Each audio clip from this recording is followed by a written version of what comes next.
Capítulo 1. Los orígenes. Sección 6C. La enfermedad de mi abuela Carmen. En esta fotografía apreciamos a mis abuelos, Carmen e Irineo. La risa del señor Troc. En una ocasión estaba en casa viendo un documental de hormigas y termitas, y vi cómo las hormigas invadían un termitero y mataban a todas las termitas. Yo desde ahí les agarré mucho coraje a las hormigas, y cuando veía un hormiguero en casa mataba a las hormigas que podía hasta que casi los acababa. Por otra parte, la Navidad de 1986 la pasamos también en León, Guanajuato. Y ahí me di rienda suelta matando hormigas, porque ahí abundaban. Las hormigas que había mucho en ese tiempo, en ese lugar, eran unas de color rojo, aproximadamente de 1 centímetro de largo, las cuales se pican a los seres humanos. A esas hormigas me gustaba matarlas con varas de árbol o con palos puntiagudos para poderlas partir por la mitad. No era el único niño que lo hacía, de hecho nos juntábamos muchos en los hormigueros vecinos ahí de la zona para hacerlo. A ese proceso le llamaban descular hormigas. Tenían unas formas muy sádicas de divertirse los niños de aquel tiempo. Apedreaban pájaros, lagartijas y mataban animalitos, a veces incluso conejos si llegaban a encontrarlos, mataban a pedradas, palomas. Yo de lo demás no participé, pero de las hormigas sí llegué a participar. Algunas ocasiones mi primo Pablo me acompañaba a matar hormigas. Mi familia pensaba que en cuanto me picaran las hormigas se me iba a quitar esa manía de matarlas. Pero yo siempre me las arreglaba para que no me picaran. Y así fue durante varios años. Cuando estaba matando las hormigas escuchaba en mi mente una risa, como de un hombre con una voz muy ronca. Y también cuando hacía eso y escuchaba la risa, mi amiga la dinosaurio no se presentaba por varios días. No importa cuánto la llamara, no la podía ver. Conforme iba de vacaciones a la casa de mi abuela, iba incrementando la maldad de mis travesuras, por así llamarlas. Primero fueron las hormigas, luego rompía ladrillos de los que fabricaban mis tíos, sobre todo mi tío Patricio. Y finalmente me llegué a meter al corral a perseguir conejos que criaba mi tío Daniel. Me gustaba ver cómo corrían. En el proceso, como huían en desbandada los pobres conejos, se golpeaban unos a otros. Sobre todo los conejos grandes golpeaban mucho a los pequeños. Y en todas esas ocasiones yo escuchaba la risa de aquel hombre. Solo que cuando eres niño, la cantidad de cosas que pasan por tu mente y los amigos imaginarios, piensas que son lo mismo, que no va a pasar nada. Yo pensé que se trataba algo así más como una personalidad mía o una voz simplemente, que no iba a pasar nada. Al día siguiente mataron a un conejo pequeño para hacer un guiso y notaron que tenía moretones. Entonces me regañaron y me mostraron los golpes para que yo tuviera conciencia del daño que le había hecho al pobre conejo. Tras de eso me arrepentí e hice que la voz que estaba en mi mente no le di importancia, ya no la quise escuchar. Me negué a quererla escuchar. Y de hecho varias veces me decía, como tentándome a que lo hiciera, que volviera a perseguir a los conejos o eso. Pero me negué y me dijo que si no lo obedecía me pasaría algo. Pero yo lo seguí ignorando. Realmente nunca imaginé que un día me iba a encontrar cara a cara con aquel ente. Eso tengo que aclarar que solamente me pasaba en León, solamente escuchaba esa voz en León. Tengo que agregar aquí que también por esas fechas, en la casa de mis abuelos, ya muchos tíos y primos habían visto entes que adoptaban múltiples formas. La enfermedad de mi abuela Carmen. Mi abuela Carmen era muy rígida en cuanto a disciplina. Ella, aunque era una persona en la que sabías que podías confiar, también infundía mucho respeto y temor. Me contó una vez mi tía Chabela que mi prima Carmelita, cuando empezaba a caminar, por ahí de 1983, fue y pisó un nido de las gallinas, rompiendo así los huevos. Cuando mi tía Chabela la vio, rápidamente le lavó los zapatitos para eliminar la evidencia y cogió a un perro que estaba ahí, que por ahí pasó, lo embarró de los huevos rotos para que fuese inculpado. Y pues cuando mi abuela vio al perro que estaba embarrado, mi abuela afiló el machete que tenía siempre cargando con ella, amarró al perro de las patas y el hocico y entonces lo castró. Con lo ocurrido, mi tía Chabela se dio cuenta que mi abuela era de lo que llaman popularmente de armas tomar. Cada que las hormigas picaban a uno de mis primos, en cuanto se enteraba mi abuela, los regañaba por andar jugando con las hormigas. Pero desde la Navidad de 1986, cuando me picaron las hormigas, yo no estaba matándolas, yo estaba en un día de campo con mi familia. Al momento de que me picaron en un pie, exactamente donde termina el calcetín, ya íbamos casi de regreso a la casa.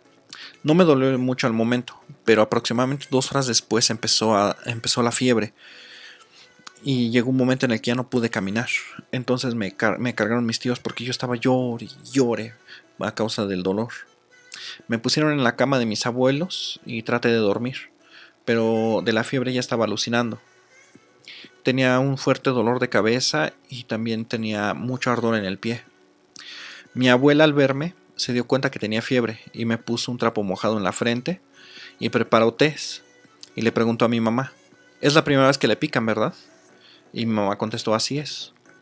Entonces mi abuela le dijo: «Hay que darle tés para que baje la fiebre. Su cuerpo reacciona muy fuerte al veneno porque cuando era chico le pusimos alcohol con veneno de hormiga». Mi abuela fue y cortó varias hojas de plantas medicinales que cultivaba, mientras que mi mamá puso a hervir agua. Cuando hicieron el té me lo dieron a beber y la fiebre cesó. Mi mamá estaba tan preocupada por mí que mi abuela estaba tan preocupada por mí que le dijo a mi tío Saturnino que fuera a comprarme algo a la tienda, y mi tío me trajo un pastelito y un juguito de lata. Cuando mis primos recriminaron el por qué solo a mí me daban el pastelito y el jugo, mi abuela les dijo: «Váyanse a que los piquen las hormigas y cuando tengan fiebre regresan para que les compre un dulce».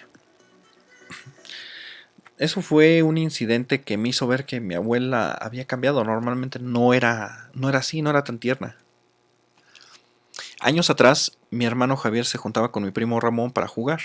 En una ocasión, mi hermano hizo un arco con pedazos de tabla de la carpintería de mi tío Patricio e improvisó unas flechas con palos de papalote. Las afiló y entonces utilizó de blanco los nopales que tenía mi abuela. Cuando mi abuela los descubrió clavando los nopales con flechas, los persiguió con un cinturón de cuero para golpearlos, aunque creo que no los alcanzó. Cuando mi primo Pablo y yo hicimos algo similar, estábamos lanzando piedras afiladas a los nopales. Según nosotros eran como estrellas ninjas. Mi abuela, al descubrirnos, nos regañó y yo la verdad esperaba que me pegara con el cinturón, pero eso no pasó. No lo hizo. Mi abuela ya no se dejaba llevar por la ira, ya era distinta. Y entonces fue cuando me empecé a preocupar por ella. Días después del incidente de las hormigas, me puse a observar a mi abuela. Se veía cansada en su mirar, se movía más lenta y se enojaba menos de lo acostumbrado. Aún así, todos los días se levantaba a moler el nixtamal en un metate. Hacía las tortillas para todos en el desayuno. Una mañana yo estaba regresando de recoger hierbas para darle de comer a las chivas y tenía frío, por lo que me puse cerca del fuego que encendió mi abuela para cocinar. Yo veía fijamente cómo molía el nixtamal y vi que una mosca se paraba en el nixtamal. Yo me acerqué al nixtamal para correr a la mosca, la cual se había quedado pegada, y seguía espantándolas. Pero entonces una de mis tías me regañó y me apartó de ahí. Mi abuela no vio la mosca y la molió en el nixtamal. Y eso me sorprendió porque ese incidente años atrás no se le hubiera pasado a mi abuela. Y citando a una de mis tías que me regañó: «Quítate de ahí, chamaco, deja tus manos morosas, aléjate». Y bueno, desde esa Navidad de 1986 y cada que íbamos a León, mi abuela le decía a mi mamá: «El divorcio es muy mal visto delante de los ojos de Dios. Uno que tiene que hacer todo lo necesario para salvar su matrimonio. Y recuerda que se atraen más moscas con miel que con hiel». Esto lo decía que es más fácil salvar un matrimonio con buenas acciones que con reproches. Esto lo decía porque mi mamá ya le había comentado de que quería divorciarse. Y mi mamá le contestó: «He hecho de todo para que Javier cambie. Dudo mucho que Javier sea la persona que Dios quería para mí», refiriéndose también a que se casaron prácticamente a la semana de haberse conocido. Mi abuela le contestó: «Si él no fuera para ti, Dios no te hubiera mandado 4 hijos. Tienes que pensar que quizás antes de que Javier cambie, es necesario que tú cambies primero. Mientras que tú no cambies, estando en la mano de Dios, no podrás ver esto que te digo, pero temo que será muy tarde cuando lo veas». Estas últimas palabras que dijo mi abuela Carmen resultaron ser proféticas. Aproximadamente 20 años después mi mamá pudo verlo, pero efectivamente ya era tarde. Era el verano de 1987, cuando mi mamá estaba conversando con mi abuela, nuevamente hablando acerca del divorcio. Cuando le advirtió mi abuela a mi mamá diciéndole: Nacha, recuerda que el odio anula las buenas acciones. En el momento en que tú comienzas a odiar, permitirás que las malas acciones pasen. Si no oras ni haces cosas buenas, ¿cómo vas a estar protegida? Si sigues odiando a Javier, vendrán cosas que los van a tener que unir como familia. Recuerda bien esto.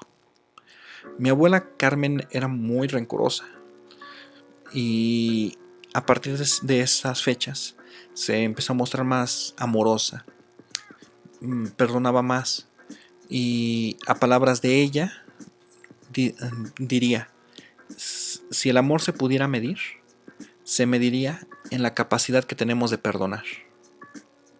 Y entonces por ende también es olvidar el rencor. Mi abuela quería a todos sus nietos, pero en realidad sí se notaba que quería más de entre todas sus nietas a Marilu, porque Marilu sí se arrodillaba en el metate para moler, y era la única que lo hacía. Cuando mi abuela le dijo a mi hermana Brenda que se arrodillara para moler en el metate, mi hermana Brenda no quiso, y entonces como que no se convirtió en la favorita. Para 1987, mi abuela enfermó de asma. El tanto cocinar con leña le destruyó los pulmones. Desde entonces comenzó a utilizar oxígeno para hacer sus actividades diarias. Tenía una manguera de oxígeno aproximadamente de 25 a 35 metros de largo. Gracias a que era tan larga podía moverse libremente en toda la casa mientras limpiaba los corrales de los animales, regaba sus plantas, daba de comer a sus pájaros y hacía de comer. De hecho, nosotros cuando estábamos jugando en la casa siempre teníamos que tener cuidado de no pisar la manguera. Si la pisábamos nos pegarían. Como le habían recomendado que hiciera mucho ejercicio con los pulmones, mi abuela cargaba con ella una bolsa de globos que inflaba y regalaba a sus nietos. Mi abuela Carmen sabía que el tiempo de su partida estaba cerca, pero aún en los momentos más oscuros ella hacía reír a sus nietos dándoles globos. Mi abuela se despidió de mi mamá y pasaba largas horas platicando con ella. Siempre había mucha gente en la casa, unos entraban, otros salían, pero siempre había mucha gente.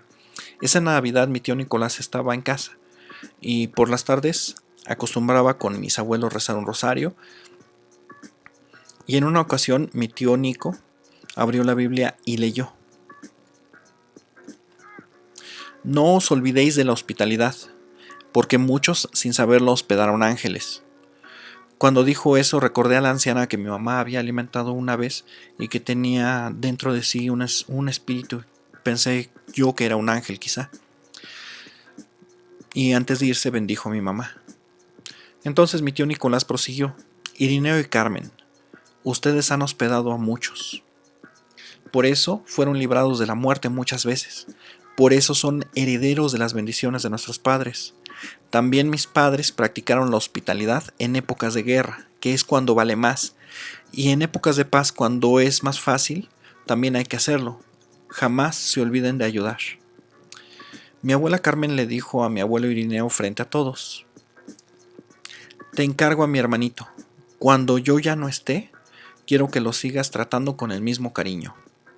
Esto lo dijo mi abuela Carmen porque no solamente quería a Nico como su hermano, sino que veía en él un siervo de Dios y sentía por él el amor que muy pocos llegan a conocer en la vida, que es lo que dice el amor en Cristo. Los amo en Cristo Jesús, un amor que sobrepasa a cualquier otro. Y bueno, fin de la sección 6C.